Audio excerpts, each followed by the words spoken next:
Yeah, we got a duel of the generations here. Belthasar, I want to say pretty much the OG in this tournament here, and Di10Kong, one of the newcomers of Team French Force.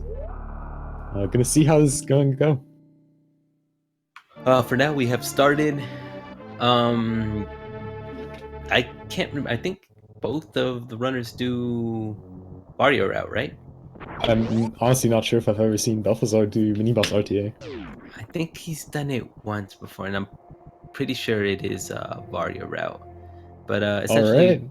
what mini boss RTA is, there's no series. As you see that the runner started exactly on the planet already, and the goal is to pretty much kill all mini bosses. For the last mini boss, once their drops drop, that's when timer is done and the category is finished. Yeah. There will be no killing of Mother Brain or anything like that. They might still opt for that after the run, but Yeah, they not can. recommended. So one thing that got asked a lot during the last few mini-boss RTA races is why is this called mini-boss RTA? What does RTA stand for? Well, RTA just stands for real-time attack, which basically says that we measure in real time, not in in-game time.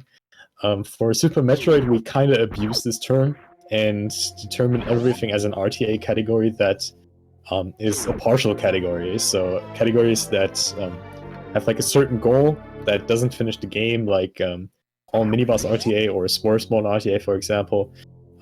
We call these RTA categories. They don't have to do a Sarah station, and they don't have to actually finish the game.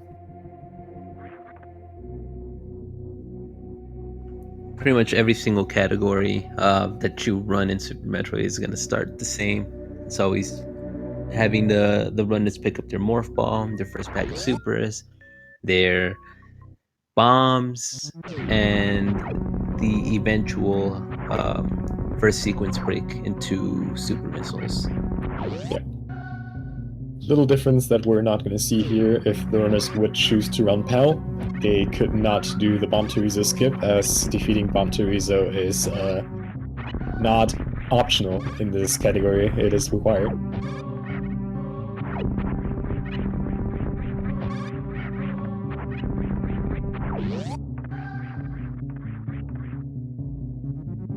Oh, it's such a bad room that the climb is. I don't like it. It's the worst tilting thing ever. Yep. Especially since it's so early. You got like a decent early game, you think like, okay, after all these resets I can finally get a good run going, and then you miss a few platforms or a few wall jumps, and then it's just all gone again. All that motivation just ended up in being frustration.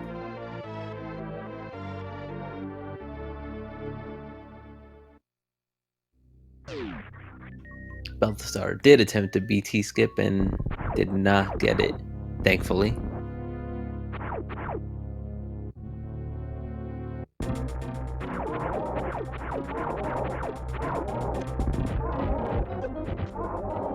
Pretty sure. Pretty sure if you did skip BT and then re-enter, it would be just like in a randomizer. Yeah. Seed, where if you have bombs before entering BT, you're gonna have your little countdown until Bomb Terizo starts moving. Yeah, exactly. Which is the door would close almost immediately after you enter the door, and he would start moving.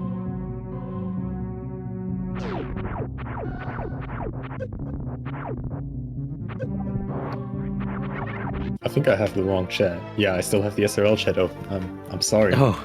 No clue what's actually going on the speed gaming chat.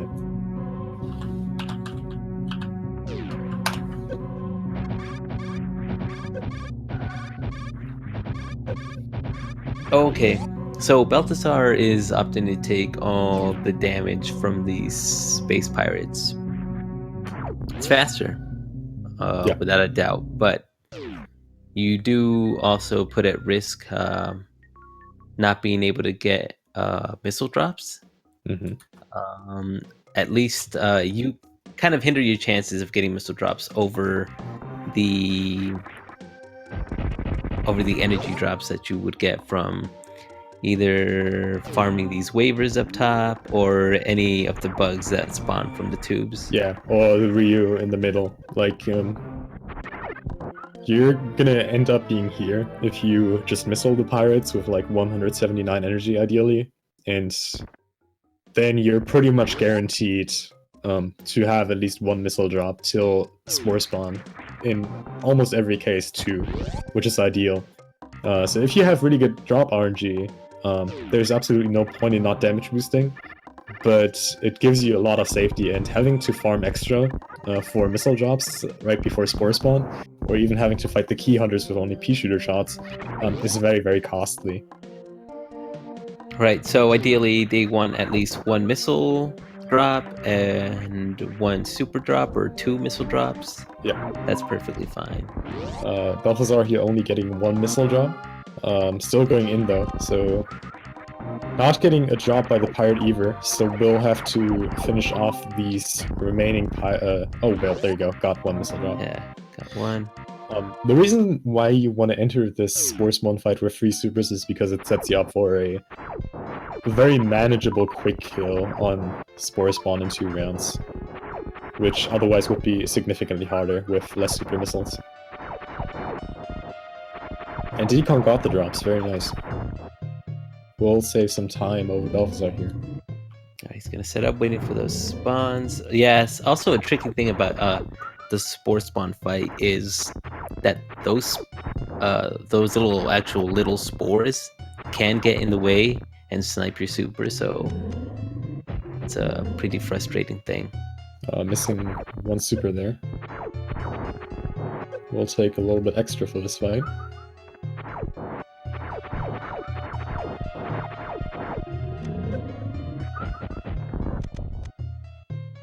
And I think every round extra costs like 10 seconds. It's a really big amount of time you lose for every extra round here. And if Di10Kong manages to get a 2 round here, he can save a really good amount of time over Belthasar, but it looks like he is playing it a little bit more safe here. Belthasar should have 1 round left. There we are. And Diddy could possibly just finish now with this last. There we go. So made up a good amount of time either way. Yeah, definitely. A nice quick drop for Belthasar. Not using Moonfall. Neither does Di10Kong. But yeah, Diddy now only about 8 seconds behind Belthasar. Really made up some time there. It's 2 mini bosses down. So yeah, as you mentioned before, there is 2 routes going into this that are both considered viable, with one being slightly faster. There's the Varia route, which the current world record does, and there's the Gravity route. Varia route does pretty much like a GT code route, where you end up doing Sudus Mudia to get to Batoon, versus the Gravity route, which does a huge sidetrack at the start, getting early gravity, and saving itself the huge time loss due to Sudus Mudia. Yeah, it's speculated that the Varia route is faster. You can kind of pretty much already tell why, because there's not that big detour just for gravity now. With the Gravity route, it does let you skip over a good chunk of the items that you would otherwise get in Varia. And another problem about the Gravity route, obviously, is that it assumes to be equally fast based on the fact that you get a really good 2-round Fantoon. Which in itself is hard enough, but then again we have the Fantoon RNG with possible slow patterns, making it even more tedious to run.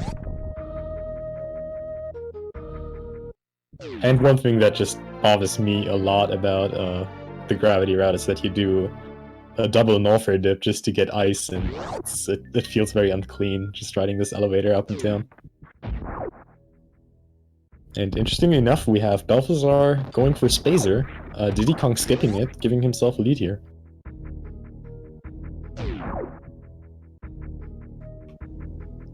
Also,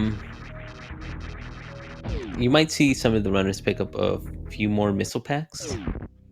That's actually not too bad at all. They serve as pretty much insurance for damage output. I know Diddy for sure would definitely need it because he does not have spacer, and so he Yeah. wouldn't be doing as much damage as Belthasar would. Just for Suitless Meridia, these extra missiles really help. For the spacer route, you can really go with 5 missiles.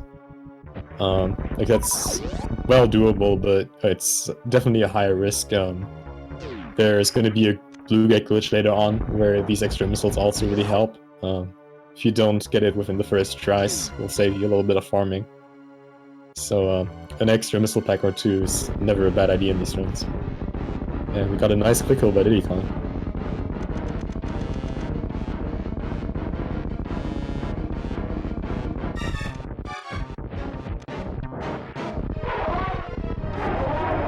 Belthasar also managing to get the great quick kill.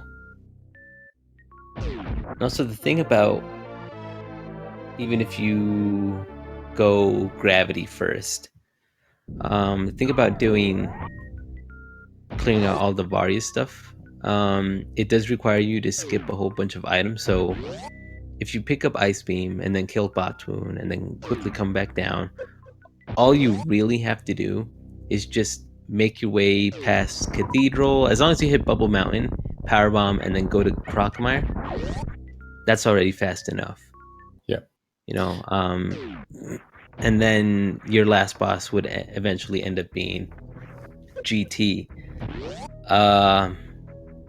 With GT, however, after you kill GT and you still had Batoon left, you would have to bomb jump your way out, and that could be very costly because depending on how you're doing the route, you're not going to have high jump, you're not going to have grapple, you're not going to have speed booster.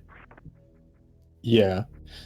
You might think like that double dip is kind of unnecessary because you get yourself the extra elevator transition, but the entire backtrack from GT to Batoon just takes so much longer than just the extra elevator transition. Plus, with the gravity route, this way you have kind of an option to reasonably skip high jump boots, since in Meridia you will need to rely on gravity jumps anyways, regardless if you have high jump or not, and it's not going to save you any time.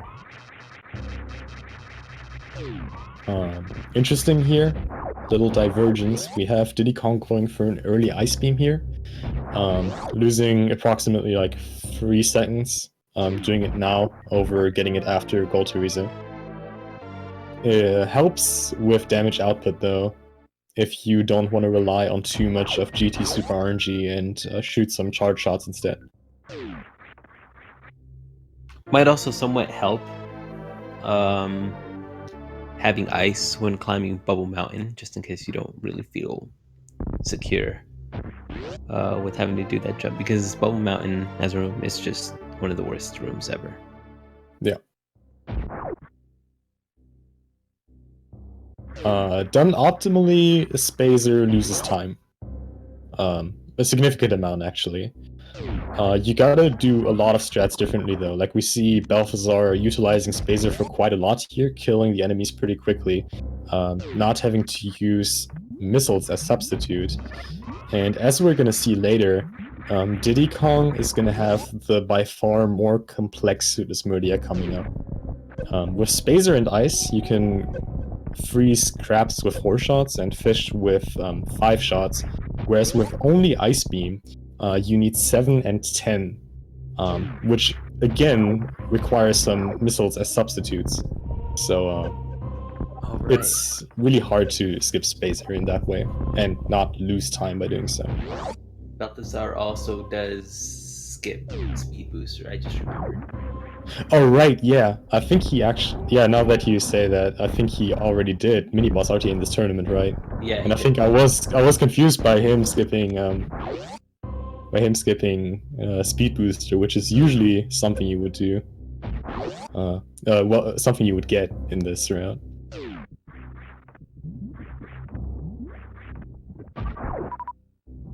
Farming a bit just before the Crocmire fight.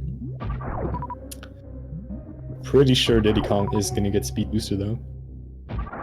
Yeah, there we go. Going up, utilizing his ice beam, and climbing Bell Mountain here.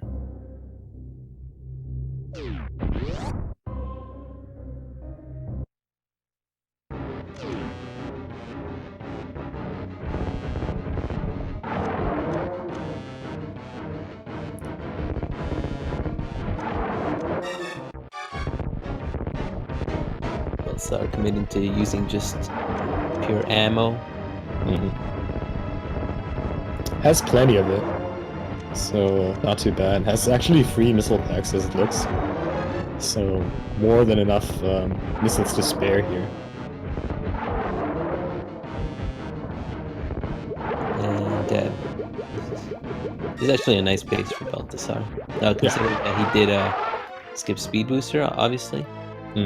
But if his, and I'm sure that they are, but as long as the bomb jumps on the GT escape are good, you should be looking at a definitely a sub 30 completion time. Yeah, and Belthasar also getting a lot of safeties here. We just saw him getting the Crocmire E-Tank, getting to a total amount of 4, which is really the maximum you can reasonably get in this category. Making the lava dive and the short trip to Lower Norfair really safe though. And it might look like Di10Kong just lost a lot of time by doing the sidetrack to speed booster, but there are really 3 major time saves that Di10Kong has coming up. The first one will be getting Grapple Beam, where he saves himself a jumping over the platforms and having to bomb jump up to Grapple Beam. Second one will be Shine Sparking out of GT Pit instead of doing a bomb jump. And the third one will be when he escapes Norfair through the Frog Tunnel instead of going all the way around. So these routes will start to re-merge again in terms of time save as soon as they both left Upper Norfair. Then we can actually see who's at and who's not.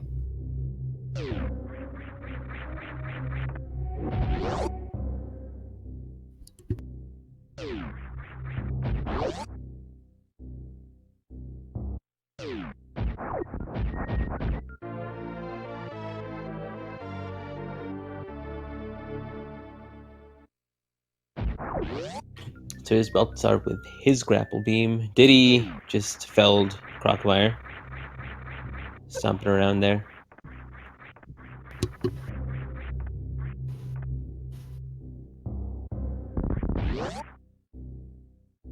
Hopefully gonna get to see a very, very sweet map ball by Di10Kong soon.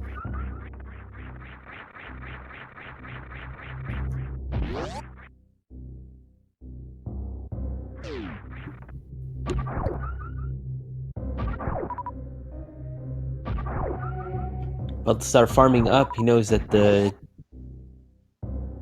farming up for energy, for supers, but also because taking the safety save because here comes the dreaded lava dive that has been known to not just kill runs, but kill runners as well. Grapple Beam in this route is pretty much necessary, yes. As it will make Suitless Meridia a lot easier. There's still experimentation going on with skipping Grapple Beam, which makes for a way slower right side Mount Everest climb with crabs, and a somewhat slower aqueduct with snail climbing, but it's an interesting concept, but not really timed, and even if it's like faster, it's going to be significantly harder. Yeah, like, way harder. The way that you can save time without collecting grapple is if you're able to spike suit your way over across Mount Everest in Suitless Meridia, and then also having to get the optimal snail climb, not just like jumping off and turning around, landing on the snail. Nice lava dive for Belthasar, but Yeah, like an was actual kind of snail. worried. But those extra E-tanks definitely paying off there. Giving him an extra attempt there after falling down at the top.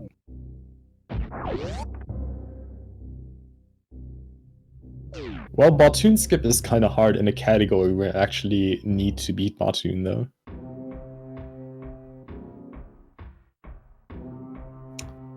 Alright, so Belthasar just took that safety save after the lava dive. Mostly for the Green Gate glitch coming up, maybe eventually also for the GT fight. We're gonna see. 10 attempts is really decent for the Green Gate glitch, but I'm sure he'll need way less than that. I think Belthasar is pretty consistent at his Green Gate glitches. Yeah, there he goes, second try. Not even struggling. And there always is a refill or recharge station right before the GT fight. Yeah, I can really see him take that. Not gonna lie. I mean, 82 health is good. You technically can do the GT fight damageless, but just one mistake and you're dead. With this amount of health.